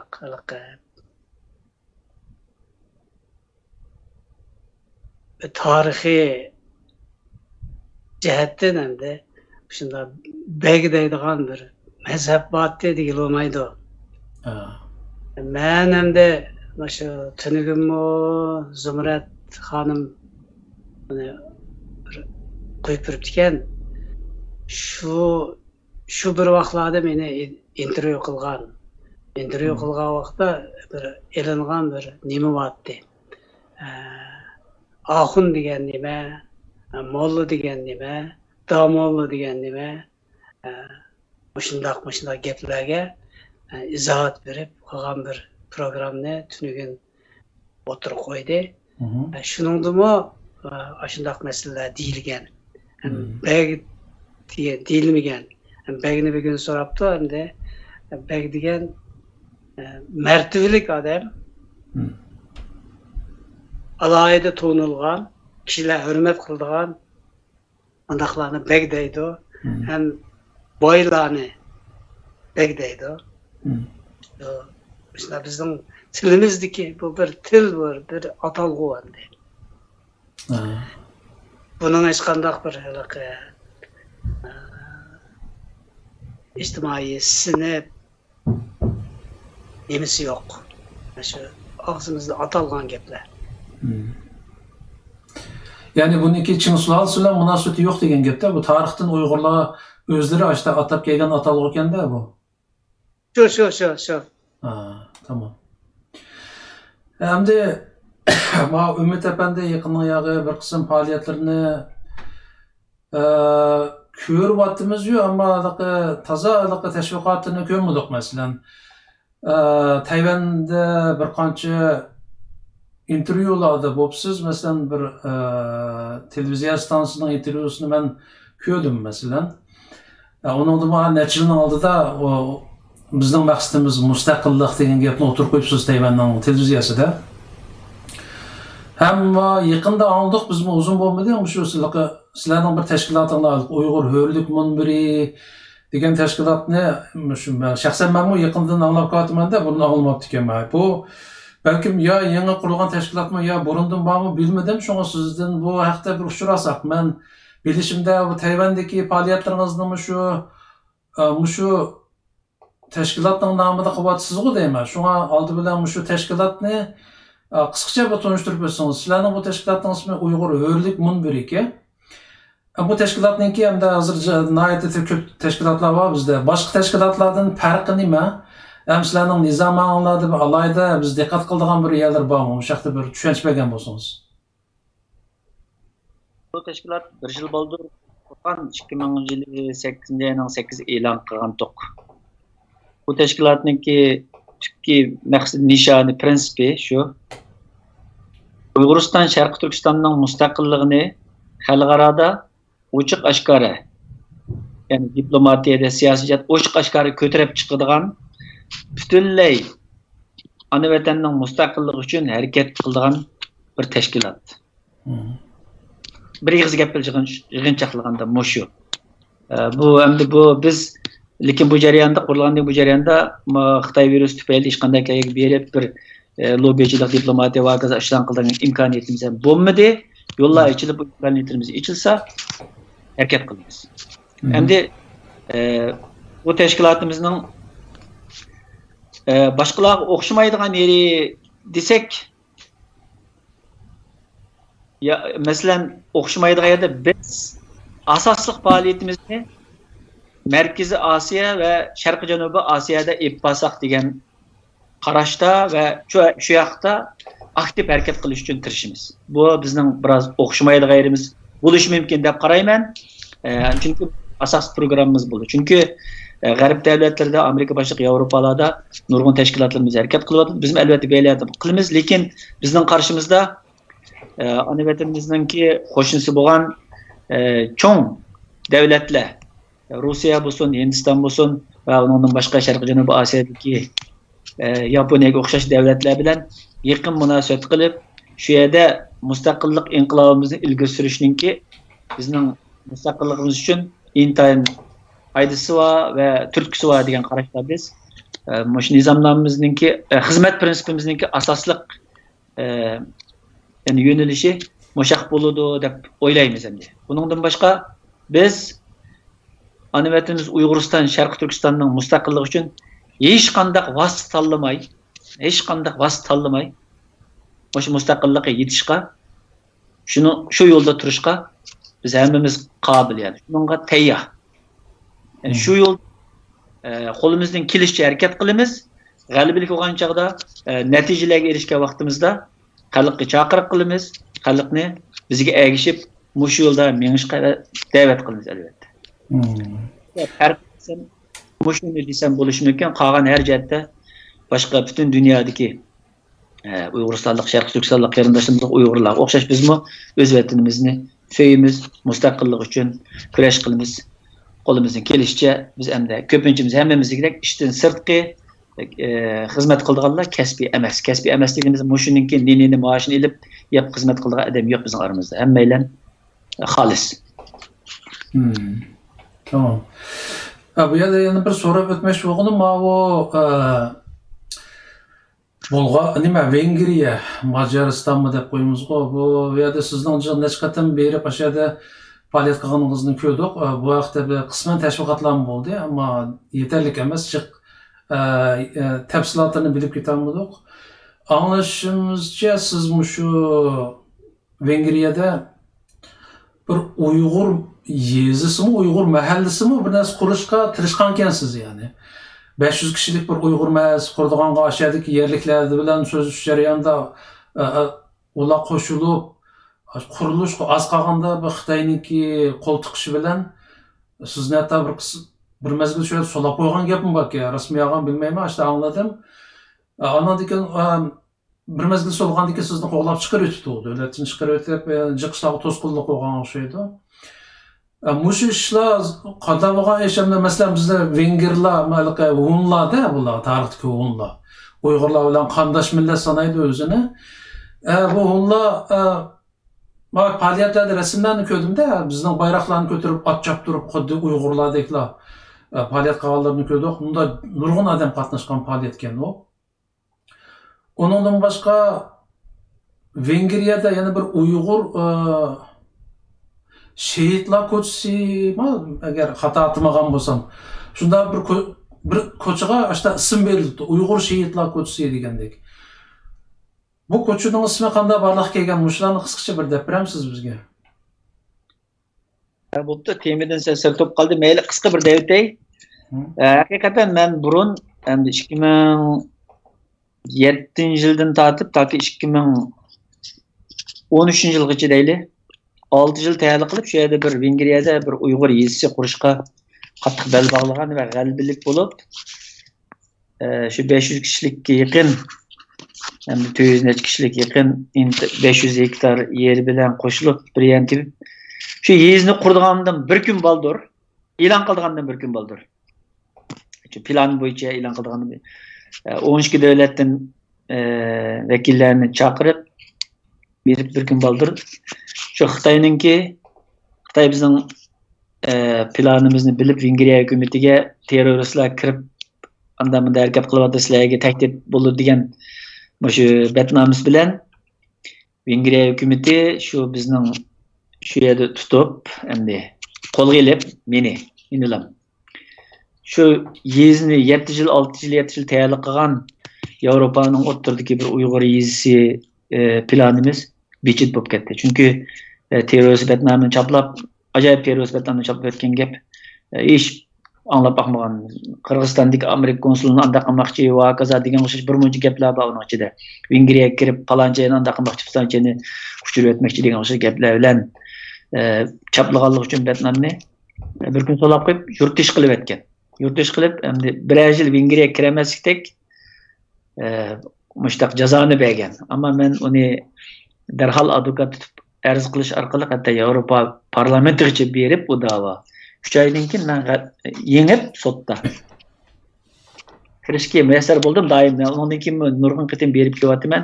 Qo'llovchilarim, do'stlarimiz jiq endi vengerlar bizning tarixiy qandoshlarimiz bo'lganligi uchun Uyg'urlarga qiziqdi. Shu qiziqqanligi uchunmi ham shu yezini asli bizga deyman endi bunday deb qo'yay, bekog'idagidek bergan endi. Bekog'idagidek bergan desam, shu 100 yurish uy, 500 hektar yer va kazalarni endi arzimas bir pulga endi, arzimas bir bog'ga sizlar kelib yerlashinglar deb hatto siyosatchilarning ostidan nurg'un narsalarni kelishib, nihoyatda cho'ng isil planlar bilan e'lon qilingandan bir kun baldur shu bog'a vaqtimizda shuni saqlab turibdi ekan endi bilibdi, endi shu batnomni bilibdi. Shu qo'lga ilib bu ish buzilib ketdi. Undan keyin buningga qayta buni ishni qilishga muyassar bo'lamidik. Hammanglar bilganinglardek Vengriya Bundan keyingi chiqqan prezidenti hozir Xitoy bilan apoq-chapoq Xitoy bilan iqtisodiyotdan bog'lanib, Uyg'ur davosini zaten ezelden bir yerde qilish mümkün emasdi. Zaten siyosatga bek taraf tutib qo'llab ketadigan bir davlat emas. Lekin xalq ommasi bizni qo'llaydi. Shu hozirgacha shu ijtimoiy faoliyat qilib keldik.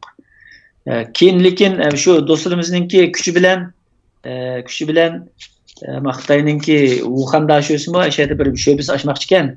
Şunun qarshi bir iş faoliyat qilinglar deb aytijik do'stlarimizni hareket keltirgandan keyin bultu yılının ahırları bir mezgilde şu yerda bir ko'chaning ismini Uyg'ur şehitlar ko'chasi deb nom berdi. Shu Xitoy universitet qurdigan ko'chaning do'qmishiga.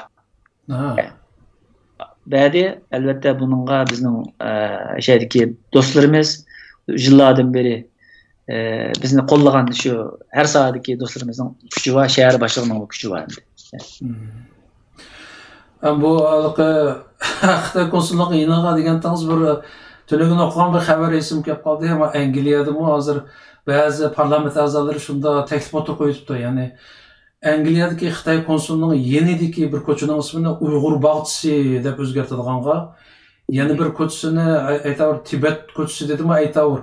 Shu Xitoyniki konsulluğun har tarafida Uyg'ur Tibet bilan yana birisini Hong Kong deb shu hozir Xitoy qattiqotgan ziminlardagi millet yoki rayonlarning ismini qo'yish orqali Xitoyga bo'lgan qarshiligini bildirish mushtash avjiyotida. Ama endi ularninki gap chiqdi, tarixdagi ular endi bilamiz, ular biz tarafda yashab ketgan, Vengriya tarafliga. Endi men Vengriyaga shaxsan bordim nashqatan masalanda bizning shu konu ularni ushurtib qilib munshaman degan arzu umid bo'lsam hech kim qarab qo'ymadi menga. Va Qurban kamdan so'rab boqqam keldi shu hozirgi zamon shu Vengriyadagi ular bilan ayni vaqtdagi shu bizning tuproqlardan ketgan ular shunu deydi Xitoylar ularni. Mushlarning munosabati qanday? Hozir masalan hozirgi shu Vengriyadagi ular bizni qaysi darajada taniydi va ular bilan aloqa qilishning eng yaxshi yo'li qanday bo'lishi mumkin sizcha? Yani bu men Vengriyaga 2010-yili bordim. Bun qurultayga borgan, shu Ümit Agahi taklif qilib, Erkin Asiya radiosining muxbiri bo'lib borgandim. 5 kunlik berib, ular meni ching tutib olib, shikayat turib qoldim.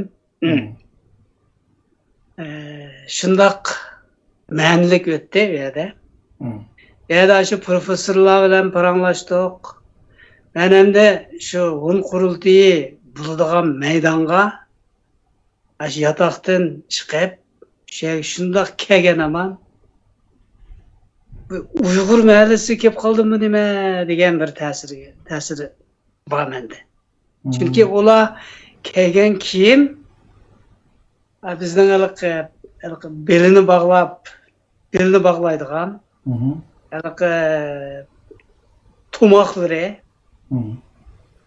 bu endi shu o'zi saqlagan kiyimlar ekanda, bu yasinib chiqqan emas, hammasining kiyimlari, harakatlari qarabli bu Uyg'ur mahallasiga, Uyg'ur yezisiga kelib qoldimmi nima dedim. Qarab shunda hayajonlanib ketdim. Shu yerda jiq rasmlarni topdim. Shunday qilib qurultayga qatnashdik. Qatnashib qurultayda musobaqa bo'ldigan yerga keldik. Kelsam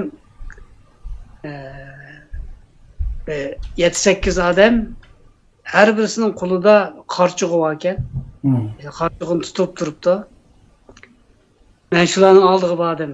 Berib, qarchug'ini ko'rsatib turib, "Lachen qarchug'a" desam, "Qarichuq" deydi. Demak, ular qarchug'ini qarichuq deydi ekan. Undan keyin bu mutaxassislar bilan shu qarchug' haqida jiq paranglashdik. O qarchug'ining hikoyasi endi g'alati bir hikoya ekan. Bu Vengriyada shu qarchug'lar intayin ko'pkan, har bir uyda qarchug'ga yasab bergan uy bor ekan. Yerda qarchug'lar yashaydi ekan. onun kichik qarchig'lar paydo bo'lib, endi uchadigan bo'lgan vaqtda uni uchirtib ekdi ekan. Nega bordi ekan? Shu Oltoy tog'lariga. Oltoy tog'lariga. Shu Donay daryosi bo'yidan Oltoy tog'lariga berib kelish uchun bir hafta ketdi ekan nimalarning. Bular shu qarchig'larga xilma-xil belgilarni qo'yib, qo'yib bergan qarchig'larni Qozog'iston yayloqlarida ko'ribdi. Biz tarafda ko'ribdi. Demak, bu qarchig'lar shu bir yerlarga berib, bularga yetarlik ov bor ekan. Ba'zida hamda to'zoqqa tushib qoldi ekan. To'rga ilinib qoldi ekan. Uyg'urlar to'ri yeyib, qarchig'ini tutib oldigan bir ishlarni men kichigimda bilatdim. Shu ism keldi. Bu shu qarchig'lar shu vaqt tutib olgan qarchig'lar. Shuning bilan bu qarchig'ining ko'zini 40 kun itib qo'yib, keyin nima qilsa shu kuni degan shayga uchib ketmaydi ekan. Bu endi Uyg'urlarning qarchig'i ko'ndirishi. Mushu narsalar ism keldi, ular bilan biz qarchig'i haqida ko'p paranglashdik. Bu qarchig'i shu Donay daryosi bo'yidan Oltoy tog'lariga ketadi ekan. Uning neresiga g'arb tarafga o'tmaydi ekan, Germaniya tarafga o'tmaydi ekan bu qarchig'lar. Mushu yo'lning shimoliga o'tmaydi ekan, janubiga o'tmaydi ekan. Butunlay shu Donay daryosi bo'yidan Oltoy tog'lariga uchib keldi ekan. Yetarlik ov bor ekan, shu yerda cheniqdi ekan. Şəhərdə köpəydi ekan, nurg'unlari xaym qatarga uchrab, şəhərlərdə qeyb qaladı ekan onun o'liga. Ana bu qarchig'ining hikoyasi. Demak, bu Vengerlarda yaxshi ko'radigan xush shu qarchig'i. Bu qarchig'ini ashunda deyishib, tanishib qoldik endi ular bilan. Shuningdek, men qarchig'ining hikoyasini so'rayman, ular deb turdi, shundoq bo'lgan endi. Bu Vengerlar o'zini biz Hun deydi ekan. Hungariya. Hungarlar. Ba'zilar hamda bu nimada Mahmud Qashqari xarit degan Majarlar deb o'zlarini Majar deb ataydi ekan. Majar deb o'qiydi ekan. Özlerini Macar deydi ekan. Ularning urf-odatlari, kiyim-kechaklari bu davrdan qolgan, balki shu burungi Uyg'urlarning kiyim-kechak shu urf-odatlariga o'xshaydi ekan. Shundajiq o'xshashliqlarni ko'rdim. Ammo tilimiz o'xshamaydi. Tilimizda shundoq yaqin gaplar bor ekan. Shu bir yerga borsam birmuncha xonimlar shada qishig'i osni qo'yib, qo'liga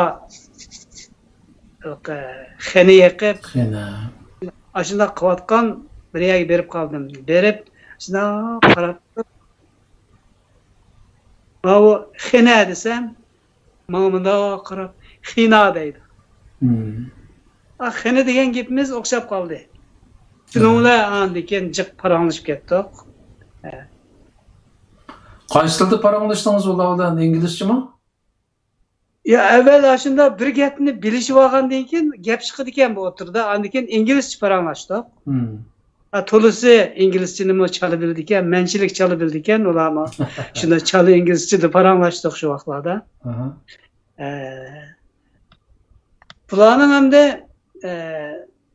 ular o'zini Hun deydi ekan. Urf-odatlardimi shu bizga o'xshaydigan urf-odatlari bor ekan. Ammo bu Xristian. Xristian. Biz musulmon. Bu yerimiz o'xshamagan bilan bularning kiyim-kechak, urf-odatlari, turib qo'pishlari, nurg'un narsalar biz bilan o'xshab ketadi ekan. Hatto ular bilan paranglashib bir yerga borgan vaqtda eng oxirida sizlarni Xitoy buzib ketib ketdi. Biz endi Tarim vodiysiga qurolliq yurish qilamiz degan gaplarni angladim shularning og'zidan. Maşallah. Demek mushunchilik darajada bizni yaxshi ko'rdi ekan. Endi ularning zemini shu yaxshi zemin, ammo bu millat Yevropada boy emas, namratroq millat. Shunga yerda Uyg'ur yezi qurib, bir mahalla qurib qildiganga ularga qanchalik yordam bera oladi. Ammo bu urf-odat, madaniyat jihatdan ular Uyg'urni bak yaxshi ko'rdi. Tamam. Hem de o Tayvan'ın temisine qaytıp kelsek, hazır bayı dedingda hazır qo'lga tushirilgan hujjat 80 necha hujjatga bu 100 ga yaqin. 100 ga yaqin. Endi Qurban akam hozirgacha shu ikkini tushuntirib berdi bizga mazmunini.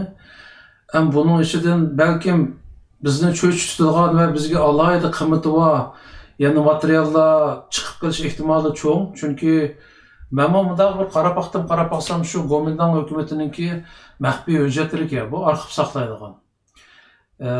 Ayni vaqtda bizning davlatni boshqarlar, so'rg'anlar, boshqarganlar mushlar bo'lg'achqa bir davlat deganda işte arxivda saqlanadigan hujjatlar bo'ldi. Bu hujjatlarning qo'lga tushishi meningcha alohida qiymati bor narsalar endi. Buningdan da Qurban akam o'xshash shu ko'ni xitoycha fantaziya deydi Xitoylar buni. Ko'ni xitoychani o'qiy oladigan Uyg'urlar nechilik bor, men bilmayman, chiqib meningcha bor, xeli bor. Xitoy tili mutaxassislarmi xeli bor aramizda. Agar shular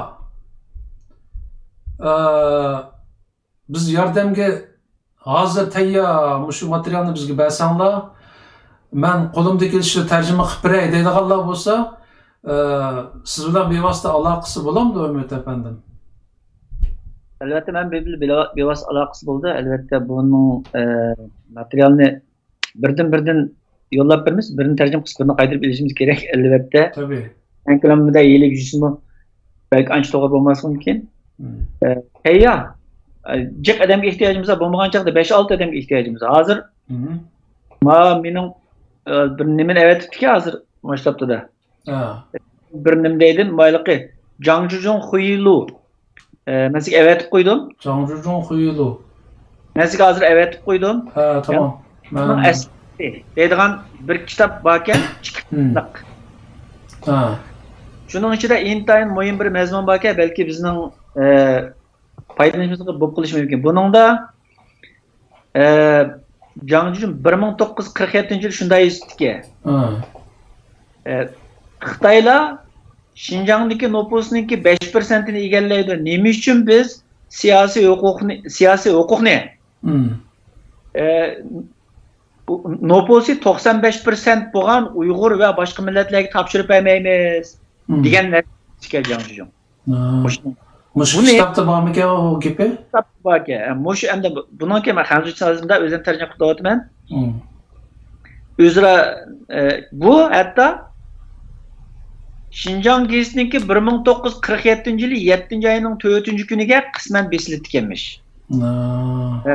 Bu maçta Beijing'in Cumhur ve şu Çobanşa degen gap tarih edebiyattan da yok.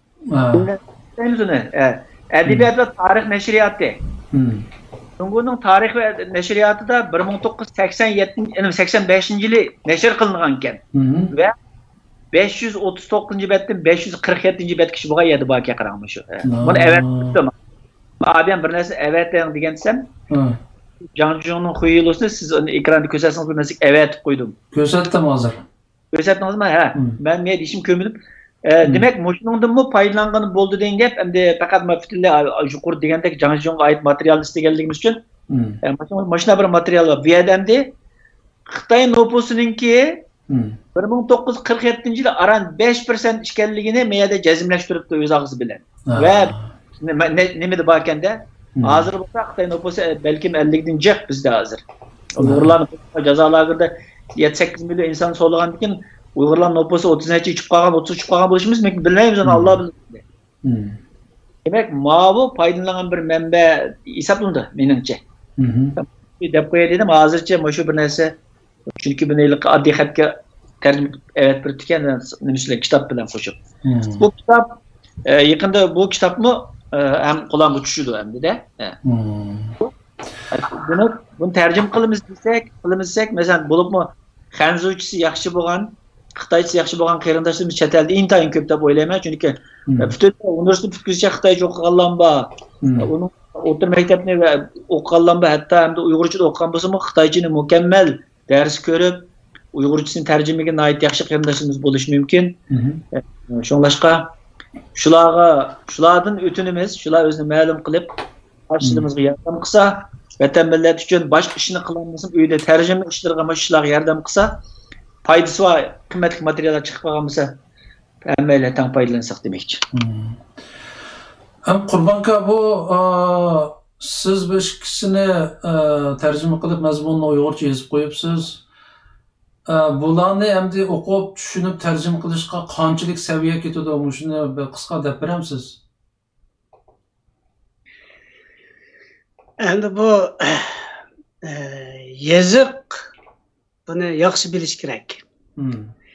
Xitoycha xatni endi bu Cumhuriyet Cumhuriyeti qurilgandan keyin Xitoycha xatni bular isloh qildi. Jentizi oddiy siziqli xatlar deb o'zgartdi. Burunqisi fantizi, murakkab siziqli xatlar. Yani o hem de o neydi bağlısı hazır şu Tayvan'dakiler şu murakkab siziqliqqa shu konu xatni ishlatadi. Singapurdakilar shu yerda ishlatadi. Bu chet elda turib qolgan shu Xitoy jamoatlari hammasi shu konu xatni ishlatadi. Yangi xatni ularmi o'qiy oladi. Ammo yeni xat o'rgangan Cumhuriyet Cumhuriyetida Xitoycha o'rganganlar bu konu xatni oson va tez o'qib ketamaydi. Uni yana qisman inidi.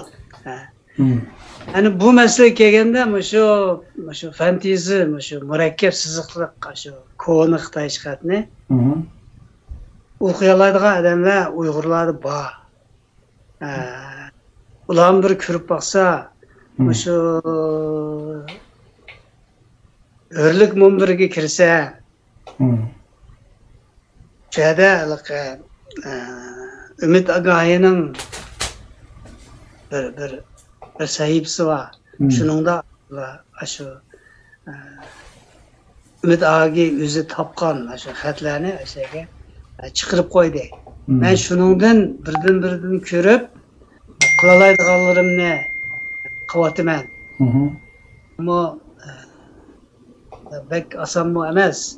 Ama bunu bildiğin adam var. Ben şunu bildiğin Uygur qarindoshlarni mushtabga qatilishini o'zini ma'lum qilib, shu yerdan shu hujjatlarni tushirib edib, deb qo'yib, men falonni qilaman desa, bir hujjatni ikki odam qilib ketmay, qo'sh odam qilib ketmay, birini bir odam qildigan shundoq bir ishlarni davomlashtirib ketsak, o'zini ma'lum qilsa, Ümit Agahi hujjatlarni beradi.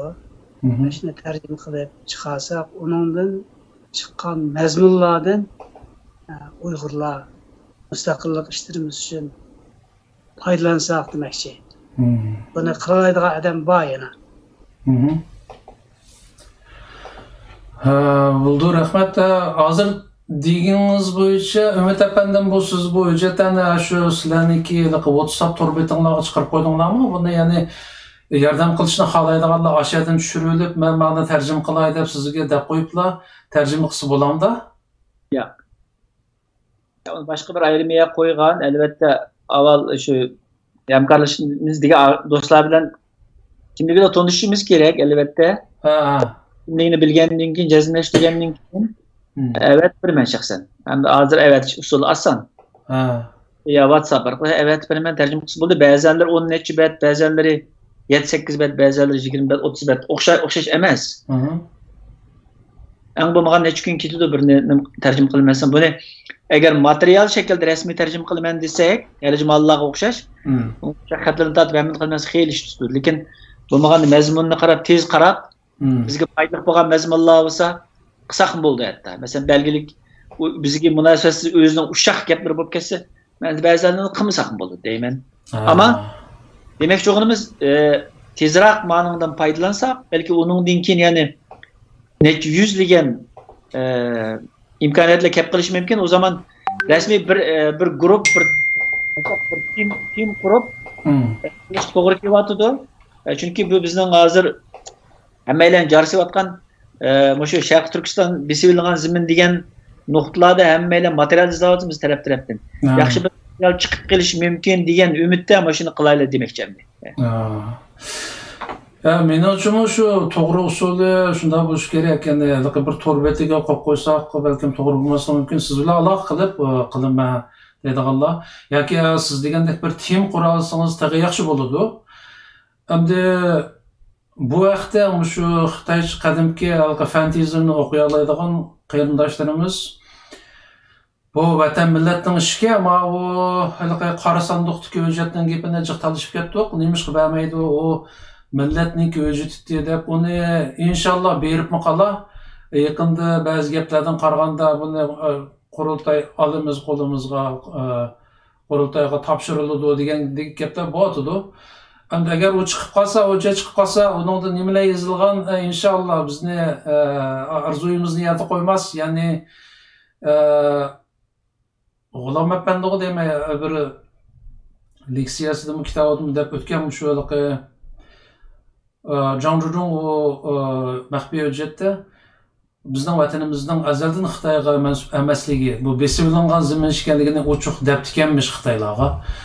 Bizga mushta Xitoyning og'zidan chiqqan isbot kerak-da hozir. Balki shu Umid Apandining qo'liga tushgan 100 ga yaqin hujjatdan shu gaplar chiqib qolishi mumkin. Hech kim bilmaydi hozir. Chunki bu endi bir qismi o'qilib yana boshlandi bu ish. Biz o'qimaganlarning ichida balki Zhang Zhuzhongning shu degan gaplari chiqib qolish ehtimoli bor. Chunki Umid Apandi bu hujjatdan qo'lga tushirishda shu Zhang Zhuzhongga munosabatlik hujjatlarni deb turib talab qilib turib qo'lga tushirganki, unda bo'lgandan keyin u bir qism harbiy amaldorlarga so'zlagan so'z bo'lgandan keyin balkim maxfiy hujjat qatorida saqlanib qolgan bo'lishi mumkin. Shu hujjatlarning ichidanmi chiqib qolish ehtimoli bor. Shunga bu hammamizga tava narsaga qarindoshlar, muhim narsalarga Xitoy koni, Xitoy tilini, yoziqini o'qiy oladigan, tushuna oladigan qarindoshlar Umid Apandi bilan aloqa qilib, mumkin bo'lsa bir tim qursanglar, masalan, u yerda muzokara qilish orqali, masalan, ba'zi xatlarning ma'nosini tushunolmagan yoki o'qiolmagan ish bo'lsa, ammo masalan bir hujjatda 90% xatni o'qiy olgan, az qisqa xatlarni o'qiolmagan ahvolda shu guruhga tashlasa, o guruhdagilar boshqalar o'qiy oladiganlar buning ma'nosi mana deb depasa, uni qarindoshimizning uni to'liq tarjima qilishiga bevosita foydasi bo'ladi-da. Shu shakl orqali qo'limizga tekkan shu hujjatlarni hammani tarjima qilsak, inshaalloh bizni qo'sh qiladigan, bizga yaraydigan muhim hujjatlar chiqib qilish ehtimoli cho'ng buningdan. Shunga shu fursatda biz qarindoshlarimizni shu ishga jiddiy chaqiramiz, ya'ni. Chunki bu siz o'zingiz bu Umid Apandiga yo Qurbon akimizga yordam qilmaysiz, bu amaliyotda o'zingizga yordam qilganlik bo'ldi. Ya'ni hozir hammamizga muhim hujjatlar lozim bo'layotgan ahvolda shunday nihoyat tasdiq qo'lga tushgan hujjatlarni chin tutishimiz kerak menimcha. Balki qora sandiqdagi hujjat chiqib bo'lguncha, oq sandiqdan chiqqandan ichida shu mazmunlar chiqib bo'lsa tag'i yaxshi. Shunday qilayman. Ya shu Sharq Turkiston besilgan ziminida davronlar ijtimoiy taratqular to'xtamay bo'lib bo'ladi-da. Ham shuning narsa quruq gap bilan bo'lmaydi, shuning narsa isbot, dalillar lozim. Endi shuning ba'zan tashkilotlarimiz masalan maxsus iqtisod ajratib, masalan xalqaro qonunshunoslarni ish qilyapmiz degan gaplarni dedi. U qonunshunoslarmi, ularmi shu dalil isbotdan foydalanadi, ularga hujjat lozim. Demakchi, endi bu qonuniy jihatdan besilgan ziminga kelgan isbotlash uchunmi, ular shu hujjatga tayinadi, amaliy dalil isbotga tayinadi. Dalil isbot degan qancha ko'p bo'lsa, shuncha yaxshi. Masalan, ABM Mao degandek Zhang Zhuzhongning xuyulusidagi aslimasidagi biz ham 5%, 95% yerliklar o'tkazib bermaymiz degan bu uchun isbot o'zining og'zidan chiqqan. Endi shu vaqtdagi Xitoyning 5% ekanligi shu vaqtida. Endi qanchalik Xitoy ko'chmandan ko'chib kelib Uyg'urlarning hozirgi o'z ona vatanida qanday ahvolga tushib qolganligini hozir bilan shu Şu vaqtni selishtirsak 1947-yilni osmon zimin farq mayli ko'rinib turdi. Qandaq talam-taraj qilib, ya'ni bu yerda bizni munqariz qilganligini e'tiboran bu amaliyot ko'rinib turdi bu yerda. Bu muhim gap endi. U odatdagi bir odam emas, shu vaqtdagi rais ham shu o'lkaninki. Shuni yozishga umuman muhim narsa. Demakchi xonim, ko'zga ilmay tarjima qilib qilish mumkin, lekin intan qimmatli narsa chiqib qilish mumkin. Ama şunu qilamiz. Yaxshi qilsak qo'limiz men yo'q buning ichida. Mening qo'limdan kelmaydi. Men nayt oddiy odatki hanzuchini bilaman. Men o'zim uyg'urcha o'qigan, chunki xitoycha o'qimagan. Qarindoshlarga men faqat hujjatni ta'minlaguchi qolganlar shuni qilsa deb tavsiya qilaman. Qurbon kamil Alloh qilsin bo'laverdi. Shuni endi demoqchi. Dunyodagi bu qarindoshlarga. Bo'ladi. Qurban aka, sizning deydiganingiz bormi bu vaqtda xalqimizga? Ishqilib bizning Uyg'urlarning Sharq Turkistonning mustaqilligini asliga keltirish uchun bizga paket ozlik qilmaydi. Ama shundoq imkoniyatlarning hammasidan foydalanishimiz kerak. Chunki bu jangashi bizga tijovuz qilgan bir Gomindangning raisi. Şu vaqtda endi shu 11 bitim tuzilgandan keyin jiq o'zgarishlar bo'ldi endi. Bu 11 bitimning tuzilishining oldi keyindagi voqealarni ko'ryapman shu hujjatlarning ichidan. Buningda ili tarafning vakillari 7 adamken, bu ishga qozoq ayol varken, 5 Uyg'ur varken, onun ikkisining ismi var, Ahmet Abbasov deb. O qozoq ayolning Xodivan Amina deydi. Shu ikkisining ismi varken, endi mana bu Gomindang tarafning hozir shu yig'inda so'zligini Esa. Jangashiga Jangzijongni chaqib bu eski ish qilyotidi, xalq yaxshi ko'rmaydi buni deb doklad yo'llig'ini Mas'ud o'sha ikkisidan chiqdi. Endi nimaning Jangzijongning shu vaqtda Sovetmi qabul qiladigan, ili tarafmi qabul qiladigan, nima o'lka tarafmi ancha bak qarshi turmaydigan bir odamni rais qilish to'g'risida, ya'ni Burhan Shahidni rais qilish to'g'risida taklif bergan odam Jiang Zemin ekan. Bundoq bir uchurma chiqdi. Demak, ba'zilari biz anglagan, chalipuli anglagan, ba'zilari anglamagan. Shunday bularning vazifalaridan tortib bor. Ahmadjon Qosim Xinjiang o'lkasining muavin raisi ekan. Abbasov muavin bosh kotib ekan. Endi qolganlari endi shunday bir narsaning ismi chiqyotdi shunday. Endi har ikki taraf shu vaqtda Gomindang bilan o'zaro aloqa qilishib, maslahat qilishib, ko'rishib yurgan ekan. Yani bu bir biz anlamagan gaplar. Endi bu hujjatlardan mening qarashimcha xeli jiq narsalar chiqdi. Besilingan zeminni isbotlaydigan faktlarni mushlardan chiqishi enanchi ko'zim yetdi, shularda chiqdi bundan. Biz bir yer besib olgan zemin deb uchuqlar, bevosita degan gaplar chiqishi mumkin. Shu hujjatlardan qaragandimi, hammasi shu besilgan zemin ekanligini isbotlag'ili bo'ldi, ammo texnik isbotlar kerak. Bu isbotlar eng yaxshisi bevosita bo'lgani kerak. Ammo Xitoycha bevosita. Xitoy shu vaqtda uni yezib qo'ygan. Besivog'icha shu yezib qo'ygan bir muncha hujjatlar bor. Uningdan endi çoxum faydalanış kerak. Menimcha bu hujjatlarning biz uchun qimmati bor. Buni tadqiq qilish uchun endi ko'proq odam kerak. O'sha Uyg'urlardan shu o'qiy oladigan, xitoychasi yaxshi, ko'ni xatlarni o'qiy oladigan shundoq sabtashlar chiqsa biz hammamiz hamkorlashib buni tez tarjima qilib uning mazmunidan foydalansak. Nimadan foydalandik? Gomindan saqlayotgan hujjatlardan foydalandik. Gomindanning arxivlaridan.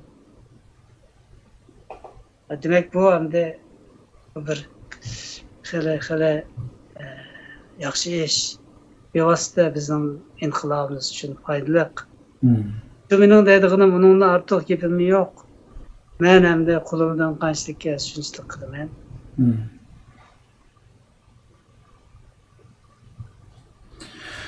Bo'ldi, rahmat Qurbon aka.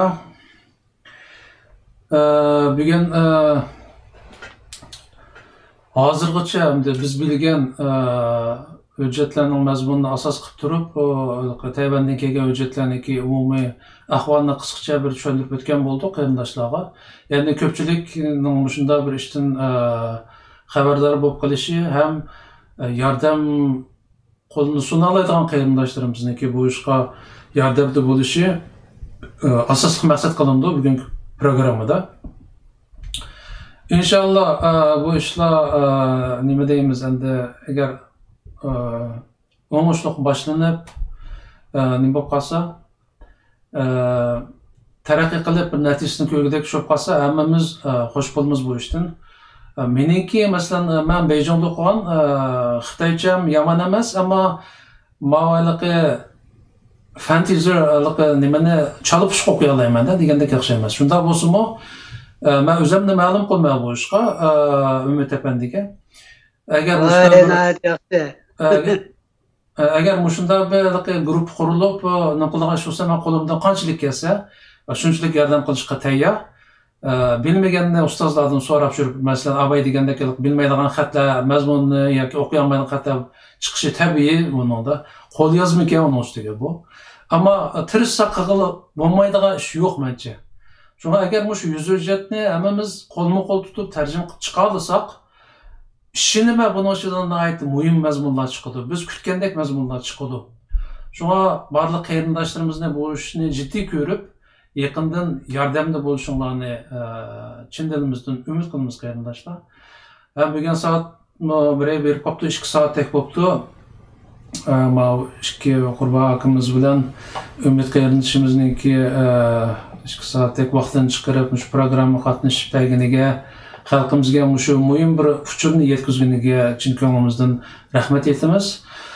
Agar lozim bo'lsa, bu vaqtda yana ekronni ochib, yana paranglashimiz, chunki muhim bir ishga bu. Davomini qilsak bo'ladi. Buguncha shunchalik vaqtingizni chiqarib programma qatnashib turganingizga ko'p rahmat. Alloh tininglarni salomat, turmushinglarni xotirjam qilsin. Xayr qarindoshlarim, Allohga omonat. Allohga omonat. Qarindoshlar, bugungi programma o'shacha bo'lsin. Boya deydigan gapni deb bo'ldik, endi menimcha Xitoychaga usta qarindoshlarimiz oz emas aramizda. Bu ishga hammamiz qo'lma-qo'l yordam qilib, chunki hammamizning o'rtaq ish ekan bu. Bir natijasini ko'rishga tirishaylik qarindoshlar.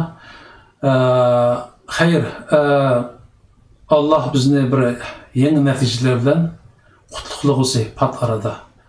Xayr qarindoshlarim, Allohga omonat.